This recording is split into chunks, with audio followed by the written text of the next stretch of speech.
certain archetypes that come with the territory in horror. Slashers always have their serial killers and their final girls, creature features are filled with aliens and mutated monsters, demons and ghosts are part and parcel when it comes to a supernatural flick, but since films in this genre usually have a lot of creative violence and excessive gore, the most common type of character tends to be a victim. Now, it's worth mentioning that victim does not necessarily translate into good person. In fact, some of the people on this list are literally the scum of the earth. But after seeing these poor souls be tortured, mutilated and dismembered, it's impossible not to feel bad for this sorry lot. So with that being said, I'm Jem from WhatCulture.com and these are the 10 most unfortunate victims in horror movies. Number 10, Linda in Thinner. Directed by Tom Holland, this Stephen King adaptation centres around arrogant lawyer Billy Halleck, who finds he's shedding an unnatural amount of weight after being cursed by a gypsy called Tadzu. Knowing he'll inevitably shrivel to nothing, Billy tracks down Tadzu, pleading for him to reverse the spell. Instead, he places the curse in a pie, as you do, and tells Billy to consume it to die clean. But after Billy discovers his wife, Heidi, is cheating on him, he offers her the pie instead. Billy wakes up the next morning to see he's returned to a healthy size, while Heidi has been left so emaciated it's literally ripped her body open. At first, Billy's delighted to have his life back, but when his teenage daughter Linda tells him she had a slice of the pie for breakfast, Billy realises he's condemned herself to the same fate as his wife. Just to add insult to injury, Linda cheekily takes another slice of the pie, oblivious to what's about to happen to her. Though Linda's demise is never shown, viewers are fully aware that the innocent teen is destined to wither away until she's reduced to a lifeless husk. Number 9, Philip in Possum. Matthew Holness's feature-length debut follows a shunned puppeteer called Philip, who finds himself haunted by his marionette Possum. Based on how Philip is ostracised and mocked by society, it's heavily implied he had a fall from grace after being publicly exposed as a child predator. And when a boy that Philip knew mysteriously disappears, all signs point to him being responsible. But nothing could be further from the truth. In the climax, it's revealed all of Philip's trauma stems from his uncle Morris, who molested him for decades. What makes Philip's life so tragic is the fact he was falsely branded as a paedophile while he himself was a victim of abuse for decades. Left mentally broken, Philip had no one to turn to, nor did he have the strength to defend himself when he was accused of despicable acts that he himself experienced.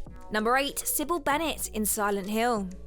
Despite the negative reception from movie critics, Silent Hill was praised by gamers for perfectly capturing the spirit of the survival horror game. Yes, there is a plethora of brutal violence and creative gore, but it's the way it's gradually built up that leaves the audience rattled. And few scenes exemplify this principle better than how Cibil Bennett, played by Laurie Holden, meets her maker. After being captured by a horde of witches, Cibil is strapped to a wooden device and gradually lowered into a bonfire. Rather than dropping her directly onto the fire pit, Cibil is placed just above it. The boiling steam cooks her alive, forcing Cibil to experience a far slower death. With no means of escape, all Cibil can do is scream as layers of her skin are visibly seared from her face. Ironically, it's a relief when the flames finally work themselves up Cibil's body, since they bring her agonising demise to an immediate end. Number 7, Sarah Scarangella in Inside. During the millennium, a wave of controversial European horrors were unleashed upon the world, better known as the New French Extremity. As haunting as these features are, few of them reach the same level of brutality as 2007's Inside. The home invasion thriller opens with pregnant Sarah Scarangella getting involved in a car crash, resulting in her husband's death. Several months later, Sarah is in her apartment when a mysterious woman bursts in. While Sarah sleeps, the intruder stabs her in the belly button with scissors, hoping to carve out the fetus. Although this is a haunting visual, it's only the beginning of Sarah's suffering. Throughout the night, the woman pursues Sarah, slashing at her every chance she gets. By the end of the nightmarish ordeal, Sarah has been reduced to a bloody mess. Just when it looks like she couldn't endure anything else, the woman slices Sarah's abdomen open before plunging her head in. She pulls the newborn from the womb, killing Sarah in the process. Although a graphic act of this caliber could have been left off screen, every moment of Sarah's unbearable death is shown, leaving nothing to the imagination. Number 6, Brent Mitchell in The Loved Ones. While driving with his father, high schooler Brent Mitchell swerves to avoid colliding into a bloodied man on the road. Losing control of his car, Brent smashes into a tree, which results in his father's death. As horrible as this tragedy is, it does not compare to what Brent experiences later. When classmate Lola becomes obsessed with him, her dad Eric knocks Brent out and brings him back to their home.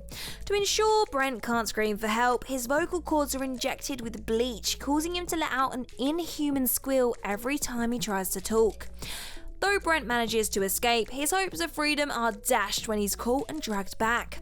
To ensure he doesn't run away again, Eric pins Brent's feet to the floor before Lola drills a hole through his forehead, attempting to lobotomize her love interest. After the self-proclaimed prom queen considers snipping Brent's bits off, she carves her initials into his chest. Just to rub salt into the wounds, she literally rubs salt into his wounds. However, the most heartbreaking moment is when Lola reveals one previous victim ran onto the road to escape her, causing Brent to crash her car. In that moment, Brent realizes his psychotic captor is directly responsible for killing his father too. Let us know what you think of this list so far by leaving us a comment down below, and while you're there, drop us a cheeky like, share and subscribe too. Number 5 is Wade, House of Wax. 2005's House of Wax is yet another pointless remake that does little to distinguish itself from the far superior original. With that said, the modern adaptation has one incredible but potentially traumatic moment. After Carly's car breaks down, she and her friends head into a derelict house of wax. While Carly's boyfriend Wade wanders around, he's knocked out by a masked figure called Vincent. Wade wakes up later only to find Vincent smearing his body in molten wax, ready to use Wade's likeness to create a realistic mannequin. Although viewers don't get to learn much about Wade, this still looks like a pretty horrible way to die. But wait, he's not dead. Later on, Wade's friend Dalton discovers what appears to be a mannequin of Wade. When Dalton pokes his cheek, Wade's eyes move, proving he's still alive and trapped in the wax. Dalton tries to free him from his skin-tight prison by pulling the wax off, only to learn it's been seared into his flesh.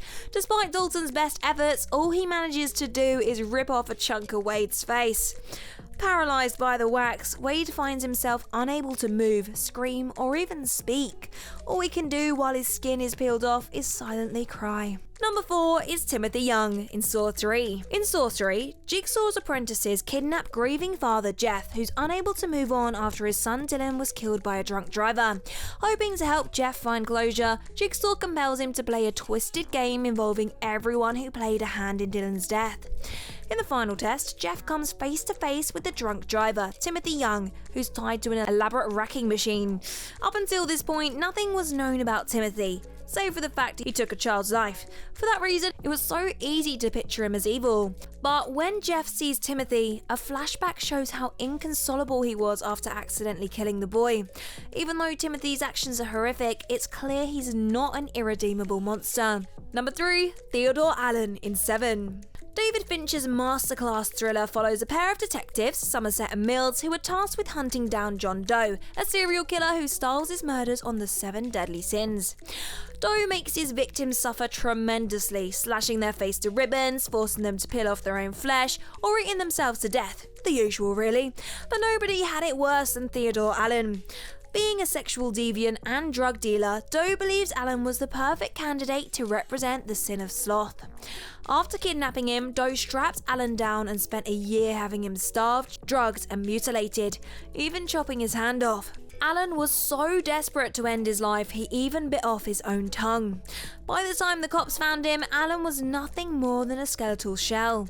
While examining the body, the police were horrified to see Allen cough, proving he somehow survived everything he endured. As unsettling as it is to see Allen's infected body, the most disturbing moment is when the doctor assesses him.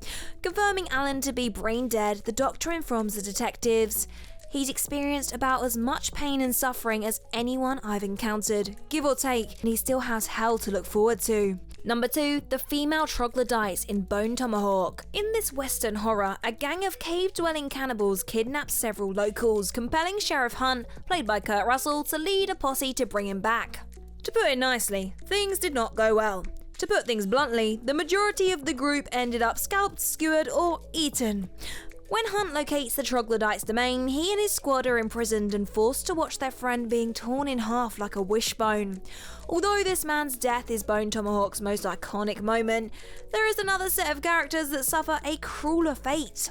As the survivors escape, they stumble upon two tribeswomen who are limbless, pregnant, and bound.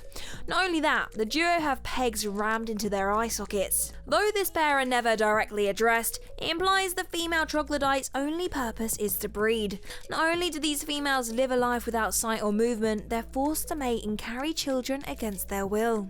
And number 1, the man in the tent, the Endless. The Endless revolves around brothers Aaron and Justin, who returned to the cult they escaped from a decade ago.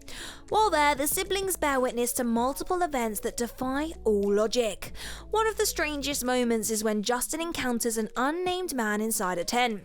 When the man dashes out of the exit, he bursts into a fountain of blood.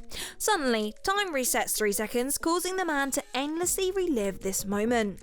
Now, there's no clear answer as to how long this man's been trapped in the loop, but even if he was stuck there for a year, he would have re-experienced his own death 10,512,000 times. Based on his old-fashioned clothing and belongings, this man has probably been there for well over a century, meaning he's experienced the same 3 seconds more than 1 billion times. At first, some viewers may wonder why this poor fellow's running out of the tent in the first place if he knows he's gonna die. Sadly, the answer is beyond depressing. If the man doesn't kill himself before the time loop finishes, he'll suffer a fate that, although unspecified, is guaranteed to be worse. So this guy isn't just trapped in this murderous loop, he spends every waking moment of his existence trying to avoid something worse.